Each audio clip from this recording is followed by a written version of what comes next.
오늘 우리에게 주신 하나님 말씀 신약성경 데살로니가전서 5장 16절, 17절, 18절입니다.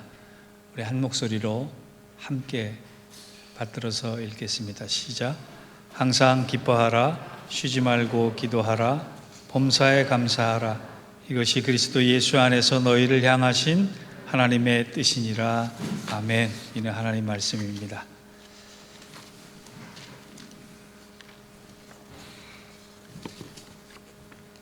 얼마 전에 제가 설교했듯이 제 인생이 끝나는 시점에 마지막 말을 한마디 하라 그러면 주님 감사합니다 라고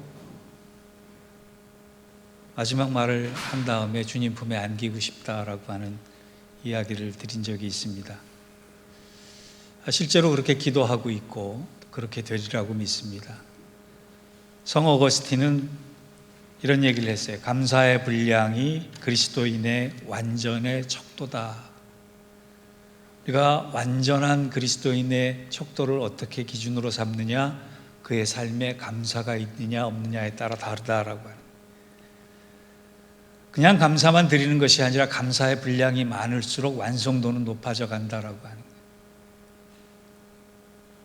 우리가 가진 신앙의 힘은 언제 감사할 수 있느냐, 어디까지 감사할 수 있느냐, 얼마만큼 감사할 수 있느냐에 따라서 달라진다라고 합니다.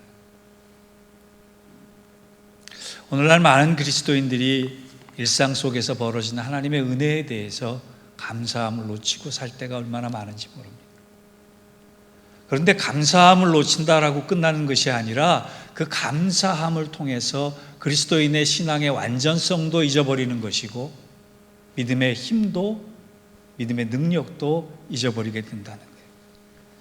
제가 목회하면서 만나는 사람들을 세 종류로 굳이 분류하자면, 감사의 관점에서 분류하자면 이런 것 같습니다. 있는데도 감사할 줄 모르는 사람들이 분명히 있어요. 감사 대신에 불평을 앞세우고 불평의 양을 더 많이 하는 사람들이 있단 말이에요. 교회에 열심인 사람, 신앙에 열심인 사람들도 감사와 상관없이 살 수 있다라고 하는 걸 보여주는 사람이죠. 두 번째로는 원하는 것이 채워지고 내가 만족해야지만 감사하는 사람이 있다는 거예요. 조건적 감사예요. 조건이 사라지면 이 사람은 감사할 수 없는 사람이죠. 그다음 당연히 성숙한 그리스도인이 있겠죠. 어떤 사람이에요? 없을지라도, 채워지지 않을지라도 하나님 앞에 감사할 수 있는 사람이래요.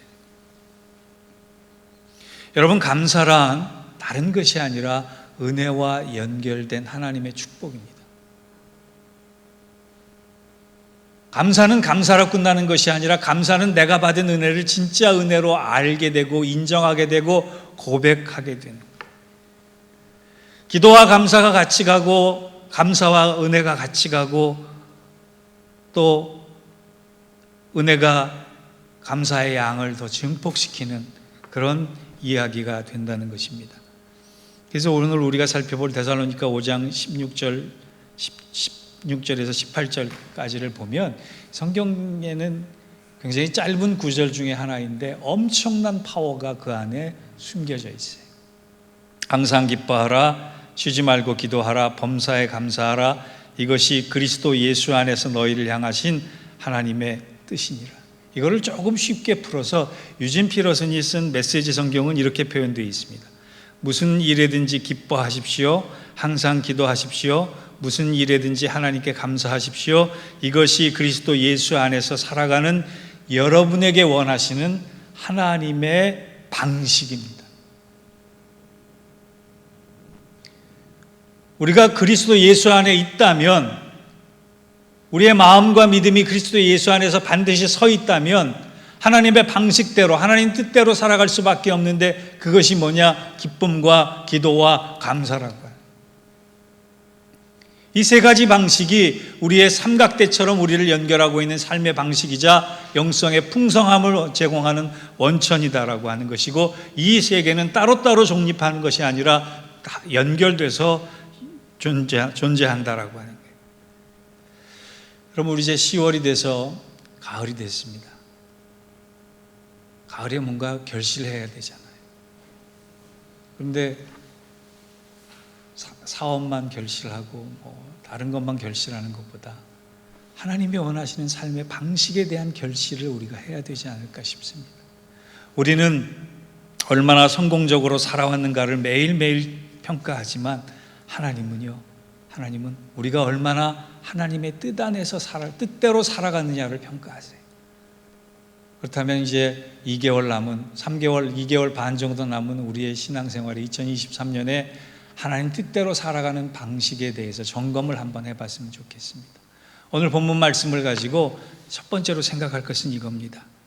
내가 올 한 해 얼마나 기뻐하며 살아왔는가. 여러분 지금 한번 여러분 스스로에게 질문해 보세요. 나는 얼마나 기뻐하며 살아왔는가. 성경은 기쁨을 크게 두 가지 종류로 나눕니다. 쾌락이 있고 희락이 있다 얘기합니다. 쾌락은 육신적인 기쁨이고 희락은 영적인 기쁨이에요. 우리들은 육신적인 기쁨을 만들어내고 또 원하고 있지만 영적인 기쁨은 만들어낼 수 없는 존재예요. 그런데 쾌락에 빠지면 육신적인 기쁨을 추구하면 추구할수록 영적인 자리는 자꾸 공허해지고 허무해지고 비어갈 수밖에 없는 존재란 말이에요. 영적인 기쁨은 어디서 옵니까? 하나님께로부터 오는 거예요. 그래서 성경을 통해서 사도 바울은 늘 얘기합니다. 너희가 쾌락을 추구할 것이 아니라 희락을 추구해라. 이 희락이야말로 하나님 주시는 기쁨이고 상황과 조건과 환경에 상관없이 늘 계속될 수 있는 기쁨이고 영원한 기쁨이다라고. 그것을 우리가 누릴 수 있는 존재로 하나님은 이미 기쁨을 주셨다라고 얘기를 합니다. 이 기쁨을 누릴 수 있는 증거의 예를 한번 제가 들어볼까요? 여러분 어렸을 때 제가 코바디스라고 하는 영화를 봤습니다. 여러 편의 버전이 있는데 기억나는 건 제일 어렸을 때 봤던 한 편의 영화인데 흑백 텔레비로 봤던 것 같아요. 그런데 네로 황제 치하에서 기독교인들이 핍박을 받다가 잡혀가서 사자굴에 던져져서 죽어서 그 시체가 원형 경기장 안에 널브러져 있는 장면이 어린 나이에 봤을 때는 굉장히 충격적이었거든요. 근데 그거보다 더 충격적이었던 것은요, 네로 황제가 그 현장을 시찰하면서 화를 냈던 장면이 잊혀지지가 않아요. 왜 화를 냈겠습니까? 네로 황제가 죽은 시체들의 얼굴을 보는데 다 웃음을 띠고 있다는 거예요. 왜 저들은 웃으면서 죽느냐라고 화를 내는데 저는 그 장면이 너무너무 인상적이었어요.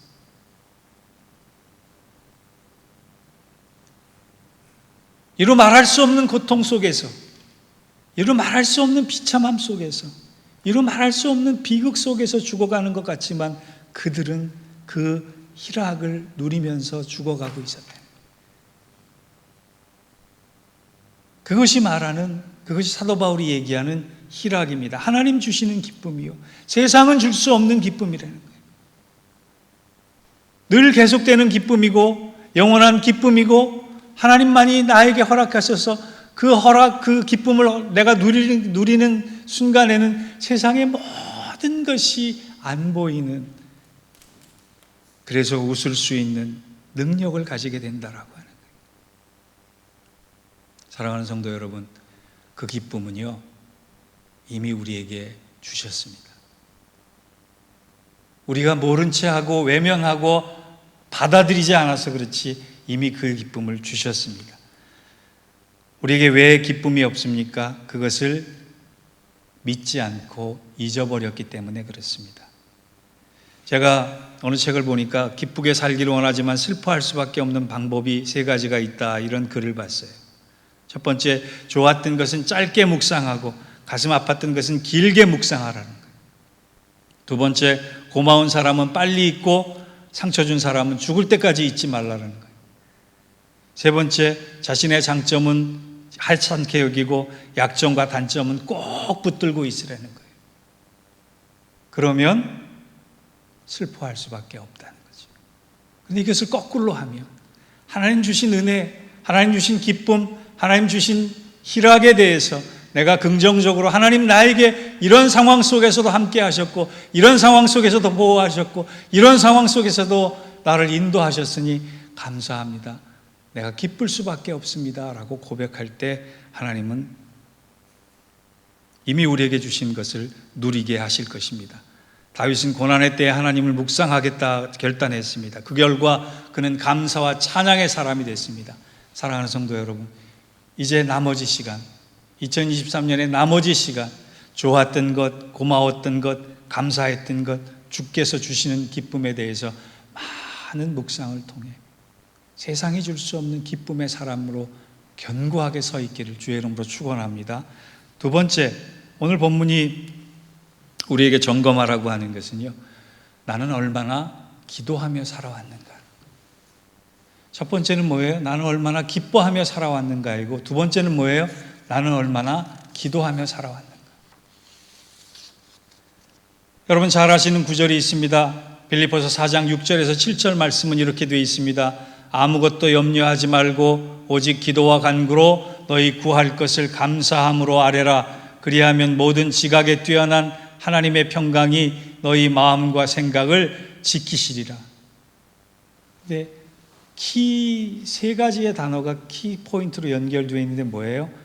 염려, 감사, 기도예요. 여러분, 염려만 사라지면 감사가 저절로 될 것 같죠? 아닙니다. 염려가 감사로 변하는데 중간에 있어야 할 것이 반드시 있는데 그게 뭐예요? 기도라고 하는. 기도는 염려를 감사로 바꿔주는 통로입니다. 염려는 기도의 출발점이자 감사는 기도의 종착역이에요. 기도하면 염려가 감사로 바뀔 수 있는 길과 은혜가 임해진다라고 하는. 근데 오늘 이 본문에 대해서 굉장히 무겁게 생각하시는 분들이 계세요. 뭐예요?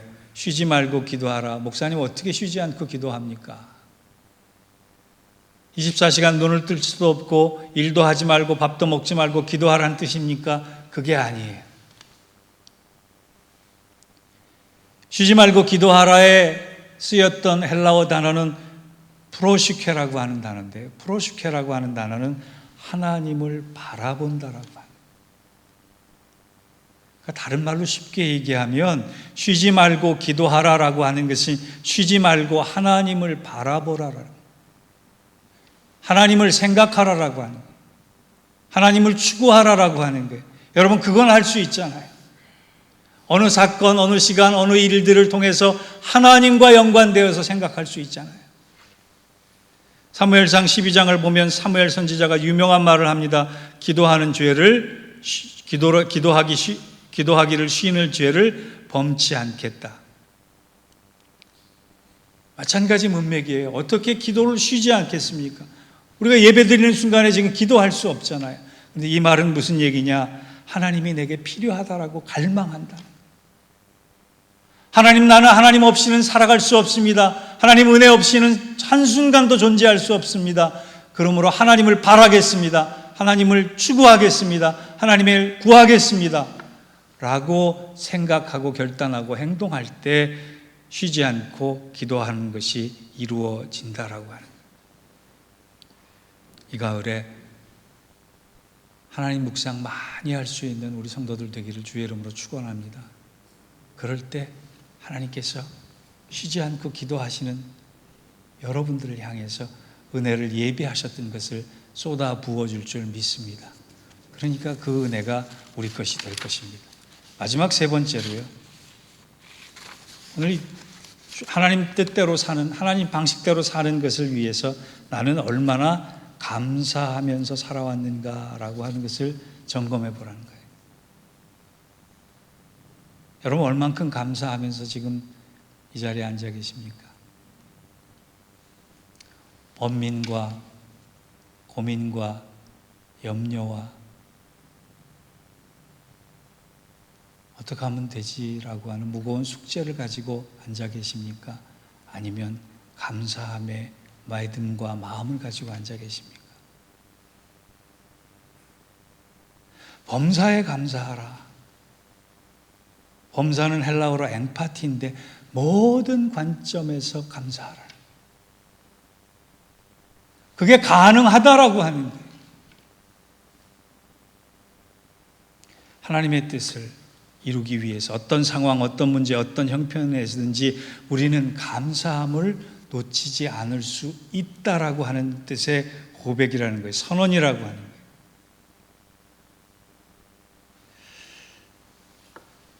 저는 설교를 준비하면서 감사신앙에 대해서 나를 대표적인 모델을 한 사람 생각했으면 좋겠다 했다가 다니엘은 우리가 너무 많이 들었고요. 다윗을 생각했는데 다윗의 감사신앙이 아주 특별하더라고요. 다윗은 왕이 되기 전에 사울 왕에 의해서 모든 것을 다 잃어버렸던 사람이에요. 장군의 지위도 빼앗겼고 가정도 빼앗겼고 제사장에게 갈 수도 없었고 친구도 곁에서 사라졌고 결국 목숨을 유지하기 위해서 블레셋으로 도망을 갈 수밖에 없고 적진에 가서 미친 척해서 살아갈 수밖에 없고 자기가 가지고 있던 모든 기득권을 다 버리고 광야에서 뜨거운 열기와 빗줄기와 모래폭풍과 우박에서 노출되어 있는 자기 자신을 살기 위해서 굴에 피신했는데요. 저 같으면 그 상황에서 제일 먼저 드는 생각이 외롭다, 부질없다, 나는 가진 것이 아무것도 없다, 무력하다, 힘들다 생각을 할 텐데 그 굴에 들어가서 지은 고백의 시가 시편 57편이에요. 시편 57편의 1절은 이렇게 되어 있습니다. 하나님 내게 은혜를 베푸소서, 내게 은혜를 베푸소서. 내 영혼이 주께로 피하되 주의 날개 그늘 아래서 이 재앙들이 지나기까지 피하리이다. 다윗이 왜 기도의 사람, 찬양의 사람, 감사의 사람이냐? 아무것도 안 보이는 그 척박한 곳에서 목숨 하나 부지하기 위해서 내 손에 쥔 것이 아무것도 없는 그 환경 속에서 그는 하나님을 찾았다. 하나님께 피했다는 거예요. 그리고 하나님께 감사했다는 거예요. 1절은 기도로 시작하지만 마지막 절은 감사로 그의 결론을 끝맺고 있는 것이 얼마나 대단한 것입니까? 사랑하는 성도 여러분, 감사는요 하나님의 놀라운 은혜를 허락받는 귀한 통로가 되는 거예요. 눈물 없이는 나올 수 없는 감사는 하나님의 더 큰 축복을 예비하는 인도함으로 우리를 인도하는 고속도로라고 하는 얘기예요. 저는 이 가을에 우리 모두에게 감사의 부흥이 일어나기를 원합니다. 감사의 회복이 있기를 원합니다.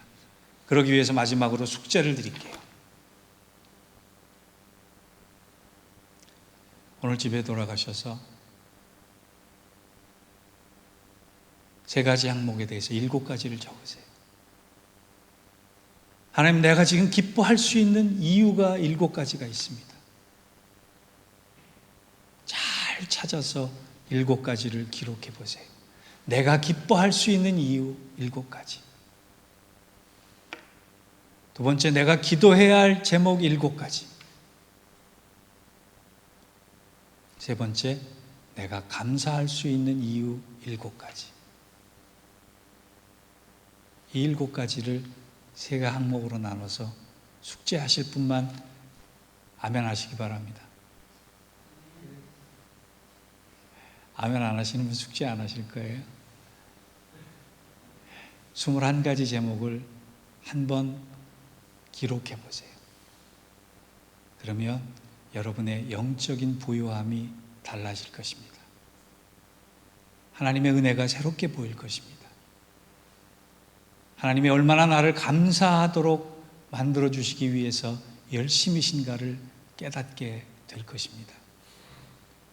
올 한해 기뻐함과 기도함과 감사함에 부요한 사람 되어서 하나님의 방식대로 굳건히 서서 하나님이 우리의 삶을 보면 너무나 기뻐하실 수 있는 그 은혜와 축복 가운데 머물리시기를 주의 이름으로 축원합니다. 기도하겠습니다.